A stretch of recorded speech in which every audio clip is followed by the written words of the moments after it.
Hello learners, हमने DPP1 already complete कर ली है। Now this is DPP2 of quadratic equation. चलो करते हैं प्रैक्टिस। पहला question MCQ। On solving this by factorization method the two roots will be. हमें दो रूट पता करने हैं। अच्छा, हम दो ऑप्शन तो ऐसे ही एलिमिनेट कर सकते हैं। अब आप इसको या तो आप प्राइम फैक्टराइज करो by using the middle term splitting method, एक वो मेथड है, या फिर आप ऑप्शंस को पुट करके इसको सेटिस्फाई करवा के देख लो। तो जो आपको इजी पड़े आप वैसे सॉल्व कर लो। तो मैं पहला ऑप्शन और तीसरा ऑप्शन और चौथा ऑप्शन तो ऐसे ही काट देती हूँ। जब मैं 1 पुट करूँगी यहाँ पर x की जगह, तो LHS is not equal to RHS. It means third and fourth option is incorrect. अब now we need to identify which of the option is correct. तो इन दोनों में अंतर किसका है? 2/3 का। तो चेक कर लेते हैं 2/3 रखकर। तो हम x की जगह क्या रख रहे हैं? 2/3। सो 9 इंटू 2/3 का whole square minus 3 into 2/3 minus 2 equal to 0। अगर LHS RHS के इक्वल होगा तो फर्स्ट ऑप्शन सही हो जाएगा। अच्छा, इसको सिंप्लीफाई करो तो यहाँ पे 9 से 9 कैंसिल हो जाएगा और इट विल बी 4, माइनस 3 से 3 कैंसिल हो जाएगा, -2 equal to 0। 4 - 4 equal to 0। LHS is equals to RHS, 0 equal to 0। It means which option is correct? For the first one, first option is correct. मतलब इसको हम क्या करते हैं, सब पुट करके करेंगे तो ज़्यादा जल्दी हमारा आंसर आएगा। Next, on solving this by factorization method the two roots are obtain. इसमें से दो रूट्स कौन से होंगे? देखो, आप x की जगह 1 रखोगे तो LHS is not equal to RHS, तो फर्स्ट ऑप्शन तो काट दो ऐसे ही। सेकेंड ऑप्शन लग रहा है मल्टीप्लाई करके +8 आए और ऐड करके 6 आए, बट यहाँ पे क्या आ रहा है? -6। बिल्कुल सही है, थर्ड ऑप्शन सही है। एक बार चेक कर लें। अच्छा, जब आप इसको फैक्टराइज करोगे तो यहाँ से आपको क्या मिलेगा? x² + 6x + 8 equal to 0। Middle term splitting method use करो। ऐसे दो नंबर सोचो जिनको मल्टीप्लाई करने पर 8 आए, प्लस करने पर 6 आए। वो दो नंबर क्या है? 4 और 2। तो बस रख दो x² is equals to 4x + 2x + 8। Starting की 2 टर्म्स में से x कॉमन, अंदर x + 4। पीछे की 2 टर्म में से 2 कॉमन, अंदर x + 4। मतलब x + 4 and x + 2 equal to 0। तो x की दो वैल्यूज़ आ गई, क्या क्या? -4 and -2। So which option it is? The third option is the correct option. ठीक है, चलो next. On solving this by factorization method the two roots obtained are. हमने क्वाड्रेटिक पॉलिनोमियल पढ़ा है, सिंपल सी बात है, क्वाड्रेटिक पॉलिनोमियल का यूज़ करेंगे। वहाँ पे सम ऑफ द जीरोस किसके बराबर होता है? -b/a and product of the zeros किसके बराबर होता है? c/a के बराबर। तो यहाँ पे भी हम देख लेते हैं, यहाँ से सम ऑफ द जीरोस कितना आएगा? सम ऑफ द जीरोस आएगा -b। सो ये हो जाएगा a² + 1/a। Sum of the root should be a² + 1/a and product of the root c/a means 1। ऐसा कौन सा ऑप्शन है जहाँ पर सम ऑफ द जीरोस ये आ रहा है and product of the zeros 1 आ रहा है? बताओ। Third option.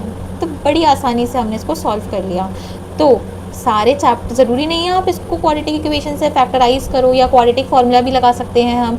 तो हमें ये वाला मेथड इजी लगा तो हमने इससे सॉल्व कर लिया। आगे आपको समझ में ये। चलो नेक्स्ट क्वेश्चन देखो। Okay, next question is 12 abx² minus 9a² minus 8b²x minus 6ab equal to 0।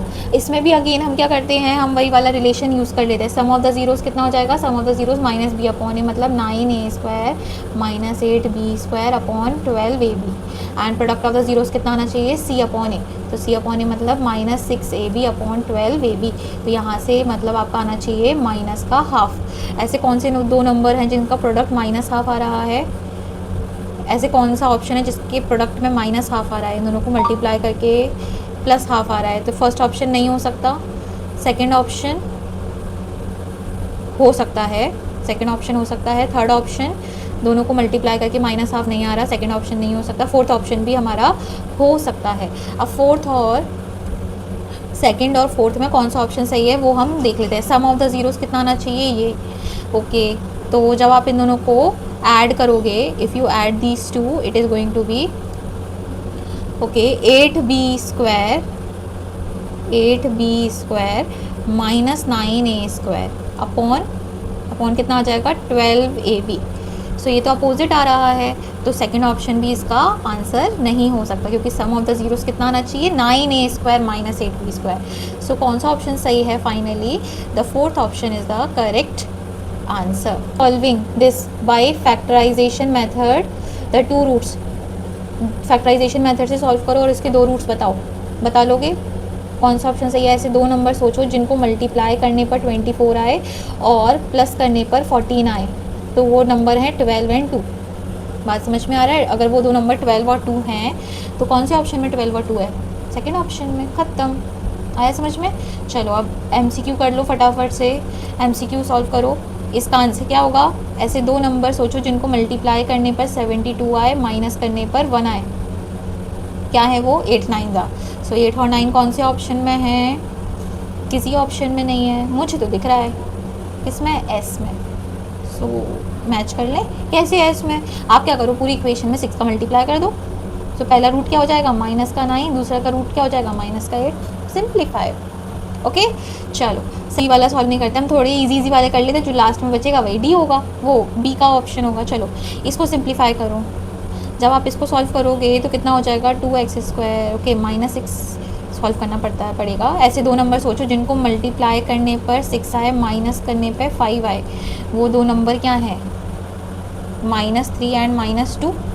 -3 and -2 ऐसे दो नंबर हैं जिनको नहीं, माइनस करने पे 5 आना चाहिए, यहाँ पे तो प्लस हो रहा है ना इवेंचुअली। सो वो दो नंबर क्या है? 6 और 1। 6 और 1, 6 और 1 किसका ऑप्शन है? 6 और 1 आर, मतलब ये इससे मैच हो गया। आया समझ में? ऐसे कौन सा थोड़ा इजी लग रहा है? ये वाला इजी लग रहा है। ऐसे दो नंबर सोचेंगे जिनको मल्टीप्लाई करेंगे तो 324 आएगा, प्लस करेंगे तो 45 आएगा। सो हमें क्या करना पड़ेगा? 324 का फैक्टराइजेशन करो। 324 का प्राइम फैक्टराइजेशन 160 का 45 आना चाहिए। तो हम एक काम करते हैं, 27 टू ले लेते हैं। 27 टू कितना होता है? 54। 54 और बड़ा हो गया ये, नहीं ऐसा नहीं कर सकते। तो हम 9 और 4 साथ में लेते हैं। 9 4 36 और 3 3 जा 9। यस 36 एंड 9 पेयर बन जाएगा। 36 एंड 9 मतलब 36 एंड 9 मतलब बताओ? 36 एंड 9 मतलब ये। सो इसका ऑप्शन ये है, तो बचा हुआ ये इसके साथ जाएगा। ख़त्म। मैच द फॉलोइंग आ गया हमें। चलो नेक्स्ट सब्जेक्टिव क्या कह रहे हैं? सॉल्व करो the quadratic equation by factorization method. तो मैं आपके लिए सॉल्व कर देती हूँ। वैसे तो आप कर पाओगे खुद से, बट फिर भी मैं आपके लिए जल्दी से इसको सॉल्व कर देती हूँ। ऐसे दो नंबर सोचो जिनको मल्टीप्लाई करें तो 5 आए, प्लस करें तो 6 आए। वो नंबर क्या है? 5 और 1। तो x² plus 5x plus x plus 5 equal to 0। x common, x plus 5, यहाँ से 1 कॉमन, यहाँ पे आएगा x प्लस 5 इक्वल टू 0। तो x plus 5 and x plus 1 are the factors of this. तो सिर्फ क्या करना है? Solve the quadratic equation by factorization method. तो अब यहाँ पे हमें रूट्स निकालने हैं। x is equals to -5 and -1। So पहले वाले का x is equals to -5 and -1 कर लोगे। ऐसे ही सेकंड वाला करना है। सेकंड वाला अपने आप करोगे कि मैं करवा दूँ? मैं करवा दूँ, चलो ठीक है। 9x² - 3x - 2 equal to 0। ऐसे दो नंबर सोचो जिनको मल्टीप्लाई करने पर 18 आए, माइनस करने पर 3 आए। सोचो 6 3 ज़ा 18, तो वो दो नंबर क्या हो जाएंगे? 6 और 3। So -6x plus 3x - 2 equal to 0। Starting के टू टर्म्स में से 3x कॉमन, अंदर 3x - 2, इन दोनों में से +1 कॉमन, 3x - 2। x की वैल्यू कितनी आ गई? -1/3 और 2/3। कर लोगे ना बच्चों? बताओ। तो यहाँ से x की वैल्यू कितनी आ गई? -1/3 एंड प्लस का 2/3। कर लेना अपने आप सॉल्व। चलो नेक्स्ट क्वेश्चन देखें। नेक्स्ट क्वेश्चन है हमारा थोड़ा सा खतरनाक। क्या है? x - 1 upon x - 2 plus x - 3 upon x - 4 equals to, उसको सिंप्लीफाई करेंगे 3 1/3 को क्या लिखेंगे? 10/3 लिख देते हैं। 10/3 हमें बोला है कि फैक्टराइजेशन मेथड से सॉल्व करो। सो फैक्टराइजेशन मेथड से सॉल्व तभी कर पाओगे जब आप इसको स्टैंडर्ड फॉर्म में लिखोगे। Standard form of quadratic equation is ax² plus bx plus c। तो मैं इसको स्टैंडर्ड फॉर्म में कन्वर्ट करती हूँ तो क्या मिलेगा मुझे? आप LCM लो तो डिनोमिनेटर में आ जाएगा x - 2 into x - 4 equals to 10/3, और यहाँ न्यूमरेटर में क्या आएगा? x - 1 into x - 4 plus x - 3 into x - 2। चलो इन दोनों का मल्टीप्लाई करोगे तो आपको मिलेगा x² - 5x प्लस 4 प्लस इन दोनों को मल्टीप्लाई करोगे तो क्या मिलेगा? x² - 5x प्लस 6, और डिनोमिनेटर में मिलेगा आपको x² - 6x plus 8 is equals to क्या है हमारे पास? 10/3। तो यहाँ से आ जाएगा 2x² - 10x plus 10 upon x² - 6x plus 8 is equals to 10/3। 3 cross multiply कर लेते हैं। सो यहाँ से आपको 3 का मल्टीप्लाई करना होगा तो क्या हो जाएगा? 6x² प्लस 30, सॉरी प्लस नहीं आएगा, यहाँ माइनस आएगा। 6x² minus 30x plus 30 is equals to 10x² minus 60x plus 80। चलो इसके आगे आप सिंप्लीफाई कर लोगे, करते हैं। हाँ, हमारे पास क्या आया, 6x² से 10x² कैंसिल हो जाएगा, तो यहाँ से आ जाएगा 4x² minus 30x plus 50 equal to 0। ये हमारी सॉल्व कर कराई। हमने क्या किया, पूरी इक्वेशन का 2 से डिवाइड किया, तो पूरी इक्वेशन का 2 से डिवाइड किया तो क्या आ जाएगा, 2x² minus 15x plus 25 equal to 0। ऐसे दो नंबर सोचो जिनको मल्टीप्लाई करे तो 50 आए, प्लस करे तो 15 आए। वो दो नंबर क्या हैं ऐसे, 5 और 10। बहुत आसान है। So 2x² minus 10x minus 5x plus 25 equal to 0। 2 common, अंदर क्या, 2x कॉमन, अंदर क्या बचेगा, x माइनस 5, यहाँ से माइनस 5 कॉमन, अंदर क्या बचेगा, x minus 5 equal to 0। x minus 5 पूरे से कॉमन, अंदर क्या बचेगा, 2x माइनस 5 इक्वल टू 0। तो x की वैल्यू क्या आ गई, 5 एंड 5/2। आया समझ में, क्लियर है। थोड़े क्वेश्चन और रह गए हैं, वो भी देख लेते हैं हम। DPP 2 के 2-3 क्वेश्चन और रह गए, चलो ट्राई करते हैं। ये हमारा नेक्स्ट क्वेश्चन, इसको सॉल्व करते हैं हम। अच्छा ये बताओ कि ये जो ब्रैकेट में लिखा है वो क्यों लिखा है, आपको आंसर वो लोग क्यों बता रहे हैं कि x 0 नहीं हो सकता और x माइनस 1 नहीं हो सकता। इतने अच्छे तो होते नहीं हैं वो लोग कि बता रहे हैं कि x 0 नहीं हो सकता और -1 नहीं हो सकता। वो आपको इसलिए बता रहे हैं कि बाई चांस अगर आपका आंसर x = 0 आ रहा है और x = -1 आ रहा है तो वो बिल्कुल ही गलत है, क्योंकि डिनोमिनेटर में कभी भी 0 नहीं आ सकता। और डिनोमिनेटर में 0 क्यों नहीं आ सकता, ये मैंने आपको ऑलरेडी बताया है। अगर कोई चीज़ कभी भी डिनोमिनेटर में 0 आ जाता है तो उसकी वैल्यू क्या होती है, नॉट डिफाइंड। आ रही है बात समझ में, इसलिए डिनोमिनेटर कभी भी, हाँ अगर आप यहाँ पे -1 रखोगे तो ये 0 बन जाएगा, तो -1 भी नहीं हो सकता x की वैल्यू, और x की वैल्यू 0 भी नहीं हो सकती। आया समझ में। चलो अब हम सॉल्व करते हैं। चलो एलसीएम लो तो क्या हो जाएगा, x² प्लस x प्लस 1 का whole square divided by x into x plus 1 is equals to 34/15। इसको एक्सपैंड करो, x² plus 2x plus 1 divided by x² plus x is equals to 34/15। यहाँ से आपको मिलेगा 2x² प्लस 2x प्लस 1, किसका multiply करना है, 15 का, is equals to 34 into x² plus x। इसका सिंप्लीफाई करो तो कितना हो जाएगा, 30x² plus 30x plus 15 equals to 34x² plus 34x। यहाँ से आप सॉल्व करोगे तो कितना आ जाएगा, 4x² plus 4x minus 15 equal to 0। सोचो ऐसे दो नंबर जिनको मल्टीप्लाई करें तो 60 आए और माइनस करें तो 4 आए। सोचो ऐसे दो नंबर मल्टीप्लाई करने पे। ओके, तो 60 का प्राइम फैक्टराइजेशन कर लेते हैं हम। तो जब आप इसका प्राइम फैक्टराइजेशन करोगे तो कितना हो जाएगा, 6 और 10 ले सकते हैं, वेरी गुड, 6 एंड 10। सो यहाँ से आ जाएगा 4x² plus 10x minus 6x minus 15 equal to 0। यहाँ से स्टार्टिंग की 2 टर्म्स में से 2x कॉमन, अंदर क्या बचेगा 2x प्लस 5, और यहाँ से -3 कॉमन, अंदर क्या बचेगा 2x plus 5 equal to 0। So 2x minus 3 into 2x plus 5 equal to 0। x की वैल्यू आ गई प्लस का 3/2 और माइनस का 5/2। बताओ, साधारण सा क्वेश्चन था, ठीक है, कर लोगे। सो 9th वाला मैंने कर दिया है, 9th का सेकंड पार्ट आप अपने आप कर लोगे, कर लेना। कैसे करोगे, अब मैम यहाँ पे तो रूट आ गया, तो कोई बात नहीं, जब अगर आपके पास यहाँ पे ऐसे रूट दिख रहा है, आप क्या करो, स्क्वायरिंग बोथ साइड। तो we will do squaring both sides. तो जब आप दोनों साइड स्क्वायर करोगे तो रूट से स्क्वायर कैंसिल हो जाएगा। तो यहाँ पे आ जाएगा LHS में 2x plus 7 is equals to x² plus 4x plus 4, ठीक है, x² plus 2x minus 3 equal to 0।